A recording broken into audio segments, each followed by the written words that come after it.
عبده ورسوله.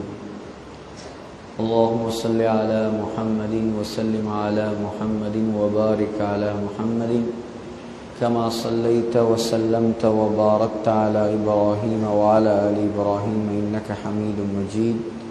أما بعد، فقد قال الله تعالى في كلامه القديم والفرقان المجيد بعد أعوذ بالله من الشيطان الرجيم.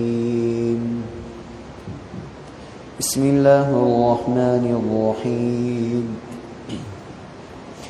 يا أيها الذين آمنوا اتقوا الله وقولوا قولا سديدا يصلح لكم أعمالكم ويغفر لكم ذنوبكم ومن يطع الله ورسوله فقد فاز فوزا عظيما. إنا عرضنا الأمانة على السماوات والأرض والجبال فأبين أن يحملنها وأشفقن منها وحملها الإنسان إنه كان ظلوما جهولا. صدق الله العظيم.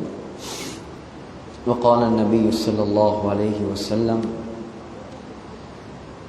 الدنيا كلها متاع وخير متاعها المرأة الصالحة. وقال أيضا: ما تركت بعدي فتنة أضر على الرجال من النساء أو كما قال عليه الصلاة والسلام. கண்ணியத்துக்குரிய உலமாக்களே, அல்லாஹ்வின் நல்லடியார்களே, தாய்மார்களே, சகோதரிகளே, அல்லாஹ் ரப்புல் ஆலமீன் இந்த உலகத்தில் நமக்கு ஒரு ஒப்பற்ற பாக்கியத்தை தந்திருக்கிறான். அதுதான் தீனுல் இஸ்லாமுடைய பாக்கியம். அல்லாஹ் குர்ஆனில் சொல்லும் பொழுது, ஃபமா பிகும் மின் நிஅமத்தின் ஃபமினல்லாஹ், உங்களுக்கு தரப்பட்டிருக்கக்கூடிய எல்லா பாக்கியங்களும் அது அல்லாஹ்வுடைய புறத்தால் உங்களுக்கு தரப்பட்டது. இன்னும் ஒரு இடத்தில் அல்லாஹ் சொல்கிறான், وَإِن تَعُدُّوا نِعْمَةَ اللَّهِ لَا تُحْصُوهَا. அல்லாஹ்வுடைய ஒரு நிஅமத்தை, பல நிஅமத்துகளை அல்ல, ஒரு நிஅமத்தை நீங்கள் எண்ணி கணக்கிட்டாலும் உங்களால் எண்ணி கணக்கிட முடியாது. ஏன்? அல்லாஹ்வுடைய ஒரு நிஅமத்துக்குள் அல்லாஹ் பல நியமத்துகளை அல்லாஹ் வைத்திருக்கிறார். உதாரணமாக, இந்த கை என்பது அல்லாஹ்வுடைய ஒரு நியமத். இந்த கையால் நன்மையை ஏவுவது ஒரு நியமத், தீமையை தடுப்பது ஒரு நியமத், நல்ல விடயங்களை எழுதுவது ஒரு நியமத், ஏழைகளுக்கு உதவி செய்கிறது ஒரு நியமத். இது போல ஒரு நியமத்துக்குள் அல்லாஹ் பல நியமத்துகளை, ஒரு பாக்கியத்திற்குள் அல்லாஹ் பல பாக்கியங்களை மறைத்து வைத்திருக்கிறான். ஆக அல்லாஹ் தந்த பாக்கியங்களில் அளப்பெரும் பாக்கியம்தான் இந்த இஸ்லாமுடைய பாக்கியம், இந்த கலிமாவுடைய பாக்கியம். அல்லாஹ் சொல்றான், இன்னத்தீன இன்தல்லாஹில் இஸ்லாம். இந்த உலகத்தில் அல்லாஹ்விடத்தில் ஏற்றுக்கொள்ளப்பட்ட, கபூல் செய்யப்பட்ட ஒரே ஒரு மார்க்கம் அது இஸ்லாமிய மார்க்கம் மாத்திரம்தான். وَمَن يَبْتَغِي غَيْرَ الْإِسْلَامِ دِينًا فَلَن يُقْبَلَ مِنْهُ وَهُوَ فِي الْآخِرَةِ مِنَ الْخَاسِرِينَ. யார் இஸ்லாம் அல்லாத வேற ஒரு மார்க்கத்தை தேர்ந்தெடுத்துக் கொள்கிறாரோ அவரிடமிருந்து அல்லாஹ் ஒரு நாளும் அந்த மார்க்கத்தை, அந்த மதத்தை ஏற்றுக்கொள்ள மாட்டான். கியாமத்துடைய நாளையில் அவர் நஷ்டவாளி என்பதாக அல்லாஹ் சொல்கிறார். ஆக கண்ணியமான தாய்மார்களே, சகோதரிகளே, உங்களுக்கு அல்லாஹ் தந்திருக்கக்கூடிய ஆகப்பெரிய பாக்கியம் இந்த இஸ்லாம் என்ற பாக்கியம். இந்த உலகத்தில் அல்லாஹ் உங்களை கண்ணியப்படுத்தியது இந்த இஸ்லாத்தின் மூலமாக. உலகத்தில் அல்லாஹ் உங்களுக்கு கௌரவத்தை தந்தது இந்த இஸ்லாத்தின் மூலமாக. இஸ்லாத்தை விட உங்களுக்கு உயர்ந்த பாக்கியம் வேற எதுவும் கிடையாது. நீங்க மதிக்க வேண்டியது இந்த மார்க்கத்தை தான், நீங்க பின்பற்ற வேண்டியது இந்த மார்க்கம் தான். அது 2025 இருக்கலாம், 2030 இருக்கலாம், உலகம் அழியும் வரைக்கும் பின்பற்றப்படுவதற்கு தகுதியான மார்க்கம் இந்த இஸ்லாமிய மார்க்கம். நீங்க உலகத்தில் வாழக்கூடிய காலத்தில் இந்த மார்க்கத்தை சரியாக பின்பற்றினால் நீங்கள் இம்மையிலும் வெற்றி அடையலாம், மறுமையிலும் வெற்றி அடையலாம்.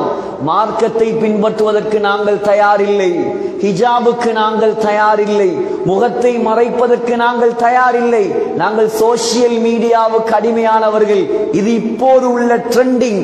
இவ்வாறு நீங்கள் வாழ ஆரம்பித்தால் சற்று நாட்களுக்கு அது இன்பமாகத்தான் இருக்கும். ஆனால் அல்லாஹ் உலகத்திலையும் கேவலப்படுத்தினான், மறுமையிலையும் கேவலப்படுத்தும்.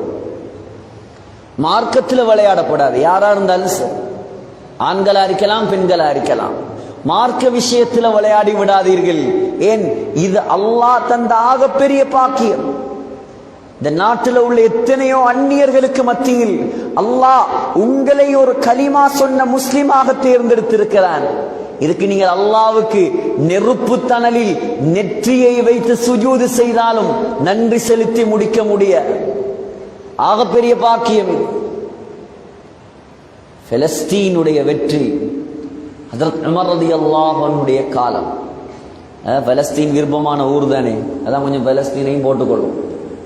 பலஸ்தீனுடைய வெற்றி மூணாவது வெற்றி இஸ்லாமிய வரலாறில். முதல் வெற்றி ஹஜ்ரத் யூஷா பின் நூன் அலைஹிஸ்ஸலாம், இரண்டாவது வெற்றி ஹஜ்ரத் தாவூத் அலைஹிஸ்ஸலாம், மூணாவது வெற்றி ஹஜ்ரத் உமர் ரலியல்லாஹு அன்ஹு. ஹிஜ்ரி 15ஆம் ஆண்டு உமர் ரலியல்லாஹுடைய ஆட்சி முழு உலகமும் தலகீழாக பிறழுது. ஹஜ்ரத் அபூபக்கர் இந்த உலகத்தை விட்டு பிரியும் பொழுது வெறுமனே இஸ்லாமிய சாம்ராஜ்யமாக இருந்தது ஹிஜாஸ் மாநிலம், யமன் தேசம், ஈராக்கில் ஐனு தம்ருகிற பகுதி. உமர் ரலியல்லாஹு அன்ஹு இந்த இஸ்லாத்தை, இந்த உலகத்தை தலைகீழாக பிரட்டி போட்ட கலீஃபா. 10.5 ஆண்டு ஆட்சிகள், 10.5 வருடத்தில் உலகத்தில் ஒரு பொற்காலத்தை உருவாக்கியவர். மக்காவில், மதீனாவில், ஹிஜாஸில், யமனில் இருந்த இஸ்லாத்தை இந்துஸ்தான் வரைக்கும் கொண்டு போனவர். 22 லட்சம் சதுர மைல் கிலோமீட்டர் இஸ்லாமிய சாம்ராஜ்யத்தை உருவாக்கியவர். அவருடைய காலத்தில் முழு உலக வெற்றிகள் நடந்தது. யமன், பாரசீகம், ஈரான், ஈராக், இத்தாலி, சிரியா, எகிப்து, ஜோர்தான் அத்துணை நாடுகளும் உமர் ரலியல்லாஹு அன்ஹுடைய காலடியில்.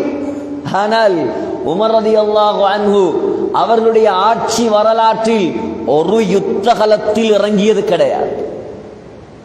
ஏலண்டா வரலாறை கொண்டு வந்து காட்டுங்க. உமர் ரலியல்லாஹு அன்ஹு தன்னுடைய ஜனாதிபதி, தன்னுடைய ஹிலாஃபத்துடைய காலத்தில் ஏதாவது ஒரு பெட்டில், ஏதாவது ஒரு யுத்தத்துக்கு போயிருக்கிறாங்களா? போகல. இருந்தது மதீனால. மதீனால இருந்து கொண்டு அல்லாஹ்வுடைய உதவியால் முழு உலகத்தையும் கைப்பற்றினார். அது இப்ப நடக்காது இந்த காலம். அதான் காபிர்கள், மகாத்மா காந்தி கூட சொல்றார், உமருடைய ஆட்சி வேண்டும் இந்த உலகம் மாறுவதற்கு. கொண்டு வர முடியாது, காட்ட முடியாது, வரவும் முடியாது, வரப்போவதும் கிடையாது, வந்ததும் கிடையாது. இப்படியான தலைவர்கள். ஸல்லல்லாஹு அலைஹி வஸல்லம் 23 ஆண்டுகள் தன்னுடைய இரத்தத்தை சிந்தி உருவாக்கிய தலைவர்கள். சகோதரர்களே, ஒரே ஒரு வெற்றி பயணம். உமர் ரலியல்லாஹு அன்ஹு நாட்டை விட்டு வெளியேறிய பயணம், அது பலஸ்தீனுடைய பயணம். அது யுத்தத்துக்கு போகல, பலஸ்தீனுக்கு அனுப்பினாங்க பட.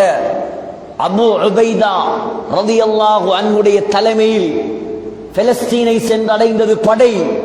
பலஸ்தீன் இப்ப ஜூஸ் யூதர்களுடைய கையில் இருப்பதை போல் ஹஜ்ரத் உமருடைய ஆட்சியில் பலஸ்தீன் இருந்தது கிறிஸ்தவர்களுடைய கையில், கிறிஸ்டியன்ஸ்.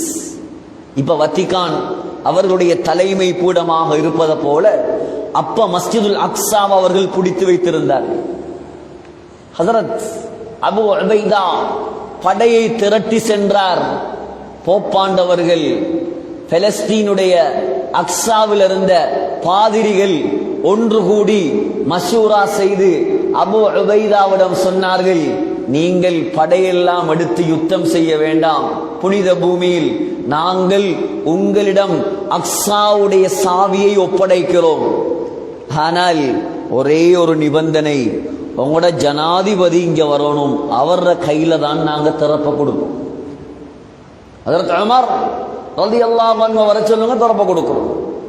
அபூ உபைதா கடிதம் எழுதினார் ரலியல்லாஹு அன்ஹு, அமீருல் முஃமினீன் நீங்க வந்தாதான் திறப்ப தாராங்களாம், யுத்தம் எல்லாம் தேவையில்லை. உமர் ரலியல்லாஹு அன்ஹு உடனே புறப்பட்டார். யாரு? பெரிய சக்கரவர்த்தி, பெரிய எம்பையாருக்கு சொந்தக்காரன். ஆனால் இருந்தது ஒரே ஒரு ஒட்டகம், ஒரு அடிமை. பெரிய படைகளை எல்லாம் திரட்டி கொண்டு அரச ஆடைகள் எல்லாம் அணிந்து கொண்டு வரல. ஓட்ட பெச் போடப்பட்ட உடுப்பு, ஒரே ஒரு ஒட்டகம். அந்த ஒட்டகமும் சக்தி இல்லாதது, கூட அடிமை. சாலிம் ரலியல்லாஹு அன்ஹு, ஹஜ்ரத் உமர் சொன்னார் ரலியல்லாஹு அன்ஹு, சாலிம் கொஞ்ச நேரம் நான் ஒட்டகத்தில் வருகிறேன், கொஞ்ச நேரம் நீ நடந்து வா, கொஞ்ச நேரம் நான் நடந்து வருகிறேன், கொஞ்ச நேரம் நீ ஒட்டகத்தில் வா. ஒப்பந்தம். போறாங்க, பிரயாணம் ஆரம்பமாகுது. கலீஃபாவுடைய பிரயாணம். பலஸ்தீன் நெருங்குது, ஜெருசலம் அக்ஸா நெருங்குகிறது. இப்ப கலீஃபா நடந்து வாரட்டன், அடிமை ஒட்டகத்தில் வாரட்டன். அடிமை சொன்னார், கலீஃபா பலஸ்தீன் கிட்டவாய், எல்லாரும் உங்களை எதிர்பார்த்துட்டு இருக்கிறான். இப்ப நீங்க நடந்து வந்து நான் வாகனத்துல வந்தா அவ்வளவு அழகா இருக்காது, அது அவ்வளவு நல்லா இருக்காது. நான் எந்த டேர்னை விட்டு தாரேன், நீங்க வாகனத்துல வாங்க, ஒட்டகத்துல வாங்க, நான் நடந்து வருகிறேன்.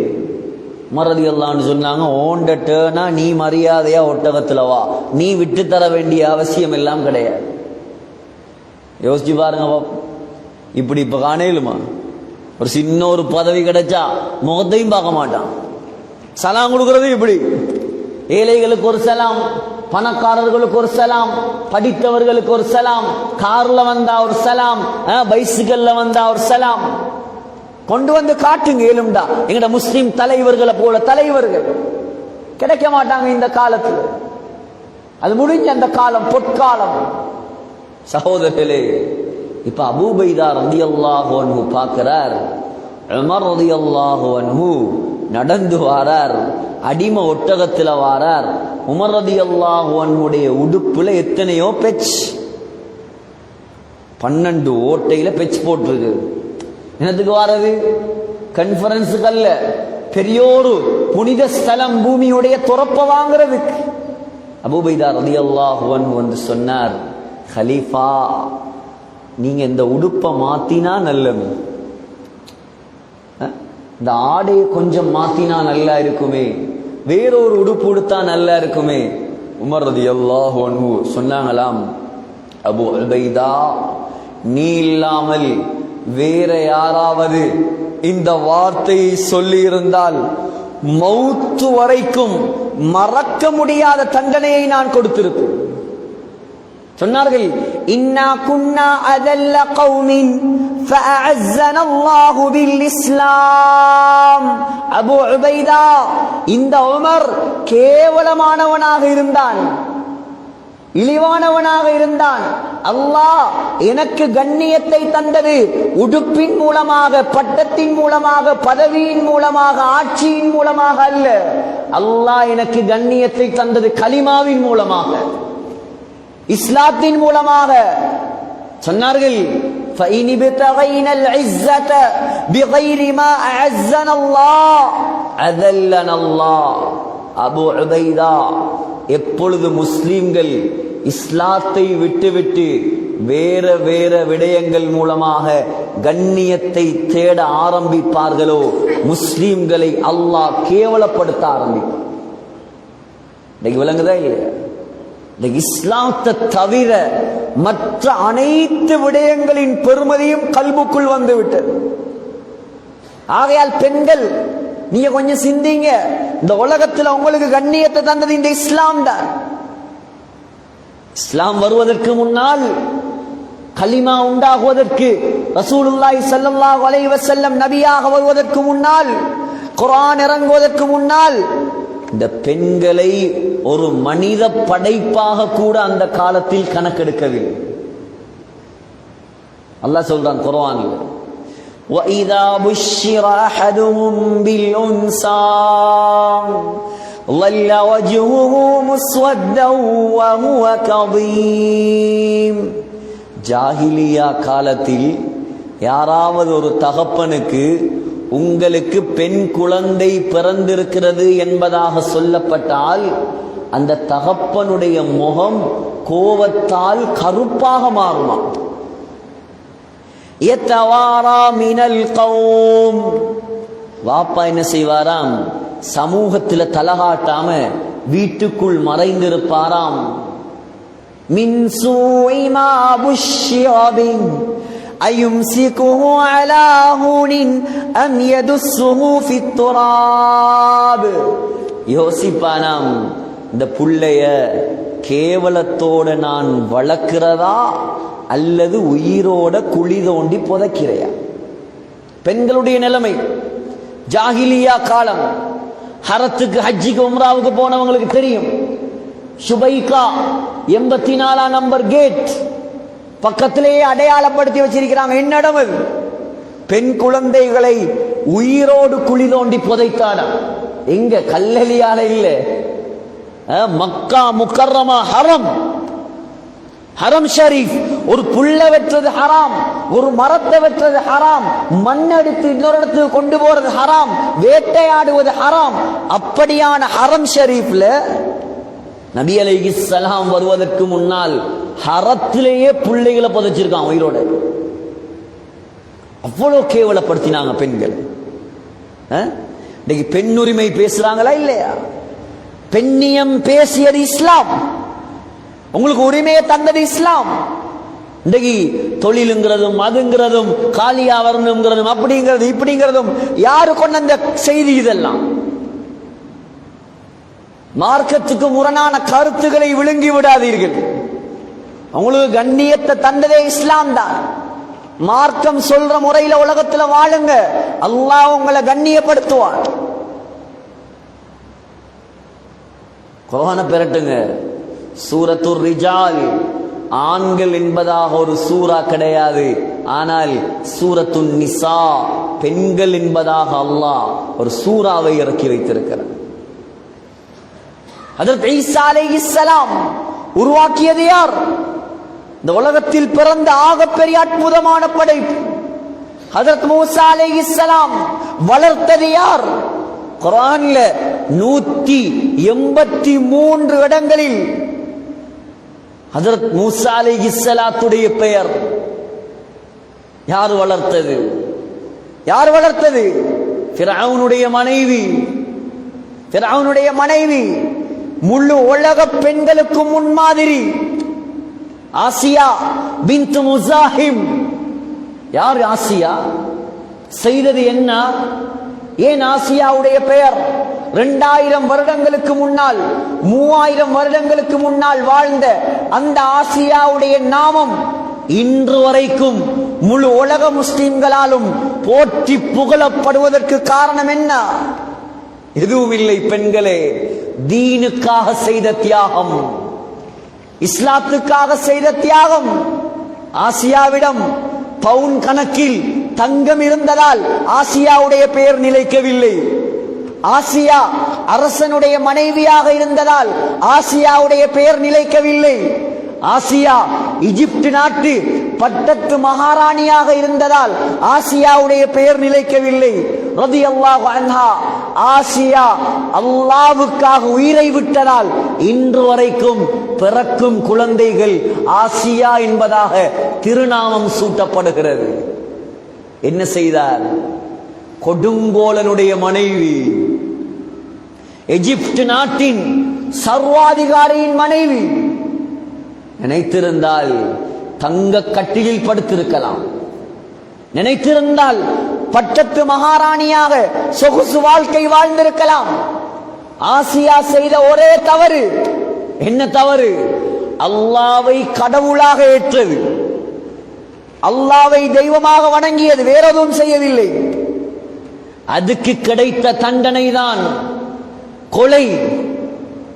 அதுக்கு கிடைத்த தண்டனை. ஃபிரௌன் யார்? ஃபிரௌன் சொல்றான், நான் தான் கடவுள். மா அலிம்து லகும் மின் இலாஹின் கைரி, என்ன தவிர வேற கடவுள் கிடையாது, நீங்க என்னத்தான் வணங்கணும். அன ரப்புகுமுல் அலா, நான் தான் உயர்ந்த கடவுள், என்னத்தான் நீங்க வணங்கணும். ஃபிரௌன் இப்படி சொல்லிக் கொண்டிருக்கும் பொழுது ஆசியா அலைஹிஸ்ஸலாமுடைய கல்வை அல்லாஹ் திறந்தான். மூசா அலைஹிஸ்ஸலாமுடைய ரப்பு அல்லாஹ் தான் உண்மையான ரப்பு என்று ஆசியா நாயகி புரிந்தார். கலிமாவை சொன்னார், இஸ்லாத்துக்கு வந்தார். ஃபிரௌனுக்கு செய்தி வந்தது. உடனடியாக சொன்னான், இஸ்லாத்தை விட்டு விடுகிறாயா அல்லது உன் தண்டனைக்கு ஆளாகிறாயா? சொல்லுங்களே. வெறுமனே கேவலம் பக்கத்தில் உள்ள ஒரு ஊரவங்க 10,000 ரூபாய் சல்லிக்காக மார்க்கத்தை விட்டே ஒரு குடும்பம் போயிருக்கு. வெறுமனே 10,000. ஒரு விருந்தாளியை கவனிக்கலுமா 10,000 ரூபாய் சல்லியை வச்சு? கேவலம். இஸ்லாத்துடைய பெருமதி விளங்குது. காணிக்காக, சொத்துக்காக, நகைக்காக, வீடுக்காக, வாசலுக்காக இன்னைக்கு மார்க்கத்தையே விட தயார். பணத்துக்காக, லைக்குக்காக, டிக்டாக் என்ற கேவலத்துக்காக இன்னைக்கு முஸ்லிம் பெண்களும் அதில் அடிமையாகி 24 மணித்தியாலமும் போன் போன் என்று மாப்பிள்ளைய மதிக்கிறையும் இல்லை, பிள்ளைகளை வளர்க்கிறையும் இல்லை. கேவலம் இதெல்லாம். இந்த போனை தூக்கி ஒட்டச்சி வீசணும் குப்பையில். கேவலம். அல்லாஹ்ட கோபத்தை சம்பாதிக்கிறதுக்கு இந்த போன் மட்டும் போதும். அவ்வளவு பெரிய ஷைத்தான். புள்ள அழுதா ஒரு காலம் ஆட்டாவையும் வேனையும் நிலாவையும் காட்டி அமைதிப்படுத்திய காலம். நாங்க பிள்ளைகளா வளர்ந்த காலம். இப்ப புள்ள அழுதா லேசிக்கு என்ன செய்யற? போன தூக்கி கொடுக்குறா, குடி நாசமா போ. நாசமா போன்னு சொல்லி கொடுக்க தேவையில்லை, கொடுத்தாலே நாசமா போயிடுவான் அவன். 12, 11, 10 வயசு பிள்ளைகள் பேசுற பேச்சுகள், ஸ்கூல்கள்ல நடக்கிற விஷயங்கள் கேவலம். பள்ளிவாசல்ல சொல்ல இல்லாதெல்லாம். இது எல்லாத்துக்கும் உடைய அடிப்படை. நீங்க எல்லாம் கொடுத்தீங்க, அந்த பிள்ளைகளுக்கு மார்க்கம் கொடுக்கல. நீங்க அல்லாஹ் கிட்ட ஜவாப் சொல்லணும். இந்த பிள்ளைகள் அல்லாஹ் தாரது அமானிதம். பெற்றோம் வளர்த்தோம். சில பெண்கள் நினைக்கிற பெண்பிள்ளைகள் தான் நாங்க சோறாக்குற ரைஸ் குக்கர், உடுப்புகள் ஒரு வாஷிங் மெஷின், புள்ள வளர்க்கிற ஆயா. இதா பெண்கள். இந்த சமூகத்தின் தலைவிகள் நீங்கள். ஆசியாவுடைய வழித்தோன்றல் நீங்கள், ஹதீஜாவுடைய வழித்தோன்றல் நீங்கள், ஆயிஷா அம்மாவுடைய புதல்விகள் நீங்கள். வரலாறு பிரட்டி பாருங்க. உங்களோட அம்மாமார் செய்த தியாகம், உங்களோட அம்மாமாருடைய பேர் இன்றைக்கு வரைக்கும் கொடி கட்டி பறக்குது. ஏன்? ஏன் பாருங்க. இந்த போனுக்கும், இந்த டிக்டாக்குக்கும், இந்த பேஸ்புக்குக்கும் அடிமையாகிறாதீங்க. சைத்தான் உங்களை எங்கேயோ கொண்டு போய் சேர்த்துருவார். இது கோபத்தில் பேசுவதல்ல, இது கவலையில பேசுறது. நீ நினைக்கலாம், என்னடா இப்படி பேசுறார், வித்தியாசமா பேசுறார். இது வித்தியாசம் அல்ல.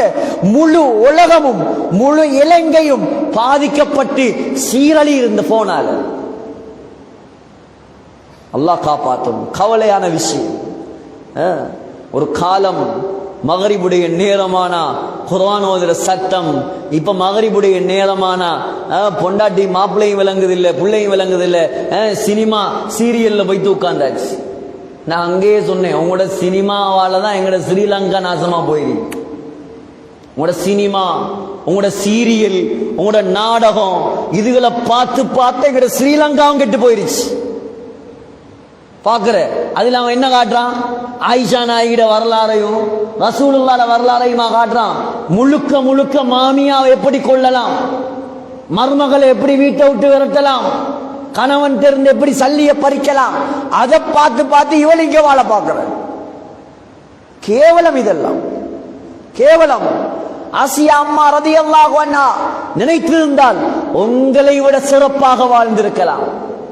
சொன்னார், நீ என்ன தண்டனை தந்தாலும் இஸ்லாத்தை விடுவதற்கு நான் தயாரில்லை. ஃபிரௌன் என்ன செய்தான்? இதற்கு மேல் இவளை விடக்கூடாது, தண்டனை கொடுக்கலாம். என்ன தண்டனை? وَفِرْعَوْنَ ذِي الْأَوْتَادِ الَّذِينَ طَغَوْا فِي الْبِلَادِ. 4 கம்பெடுத்தான்.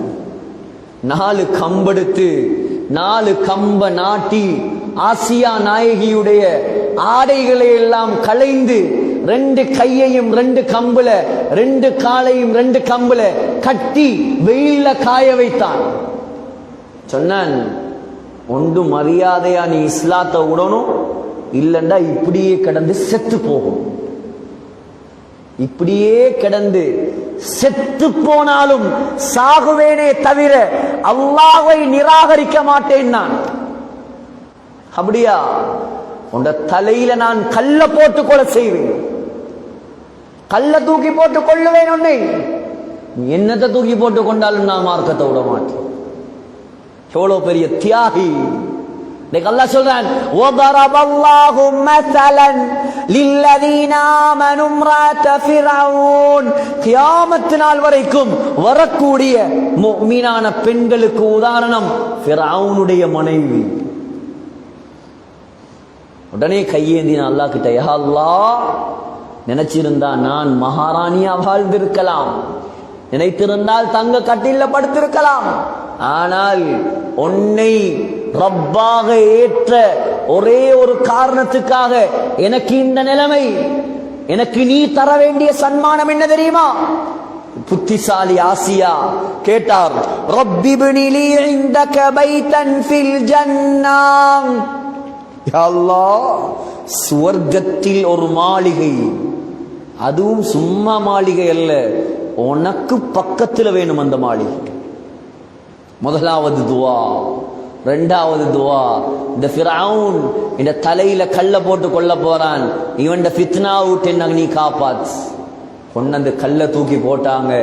கல்லு தலையில் வந்து விழுவதற்கு முன்னால் அல்லாஹ் சுவர்க்கத்தில் பிரம்மாண்டமான ஒரு மாளிகையை உடனடியாக கட்டி ஆசியா நாயகியுடைய கண்ணுக்கு முன்னால் கொண்டு வந்து காட்டினான். பாரு, சந்தோஷப்படு. நீ எனக்காக செய்த தியாகம், நீ கேட்டதை நான் தர மாட்டேனா? அல்லாஹ் தருவான். நீங்க அல்லாஹ்வுக்காக வாழுங்க. உலகத்தில் அல்லாஹ்ட மார்க்கத்தை ஹயாத்தாக்குங்க. வீண்ல விளையாட்டுல காலத்தை நாசமாக்கிறாதீங்க. சமூகத்தை கட்டமைப்பவர்கள் நீங்கள் தான். இந்த சமூகத்துடைய ஆணி வேர் நீங்கள் தான். இந்த சமூகத்தை உருவாக்க வேண்டியவர்கள் நீங்கள் தான். மாப்பிளமார் 24 மணி நேரமும் வீட்டில் இருக்க மாட்டார். அவர் தொழிலுக்கு போவார், அவர் கடைக்கு போவார், அவர் விழாவுக்கு போவார், அவர் ஜமாத்துல போவார், அவர் வெளிநாட்டுல போவார். 24 மணித்தியாலமும் ஒரு குழந்தை பார்த்து வளருவது தன்னுடைய தாயைத்தான். அப்ப யாரு முன்மாதிரியா இருக்கணும்? உம்மாமார் முன்மாதிரியா இருக்கும், தாய்மார் முன்மாதிரியா இருக்கணும். நீங்க குர்ஆன் எடுத்து ஓதினாதான் உங்களோட புள்ள குர்ஆன் ஓதும். நீ மகரிபானத்தோட டிவிக்கு முன்னால உட்கார்ந்தா அது போனை தூக்கிட்டு போய் பேஸ்புக் பார்த்துட்டு இருக்கும்.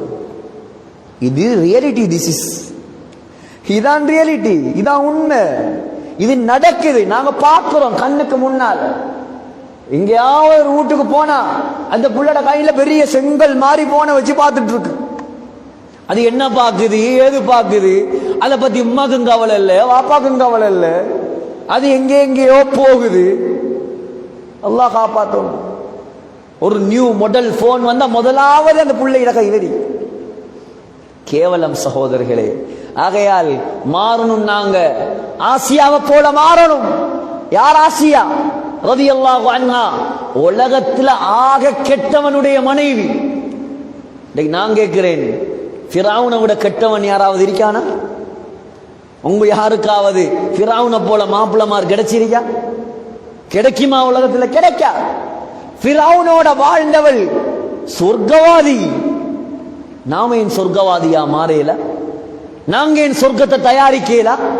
நாங்க ஏன் சொர்க்கத்துக்கு முயற்சி செய்யல? நாங்க ஏன் எங்கட பிள்ளைகளை ஒழுங்கா வளர்க்கல? சகோதரிகளே, அது மாத்திரமா, அல்லாஹ் கொடுத்த சன்மானம் ஹாக்கிம்ல வருகிறது. கியாமத்துடைய நாளையில் சுவர்க்கத்தில் அல்லாஹ் உலகத்தில் ஆக கெட்டவனோடு வாழ்ந்த ஆசியாவை உலகத்தில் ஆக நல்லவர் முஹம்மது ஸல்லல்லாஹு அலைஹி வஸல்லமுக்கு நிக்கா செய்து வைப்பான். உலகத்துல வாழ்ந்தது ஆக கெட்டவனோட, சுவர்க்கத்துல வாழ போறது ஆக நல்லவரோடு, எங்கட கண்மணியோடு, சர்தாரே ஆலமோடு, தாஜுல் மதீனாவோடு. ஏன்? உலகத்தில் அல்லாஹ்வுக்காக உயிரை கொடுத்தார். இமாமுனா ஷாஃபிஈ பிறந்தது பலஸ்தீன்ல, கஸ்ஸால பிறந்தார். அனாதையா பிறந்தார்.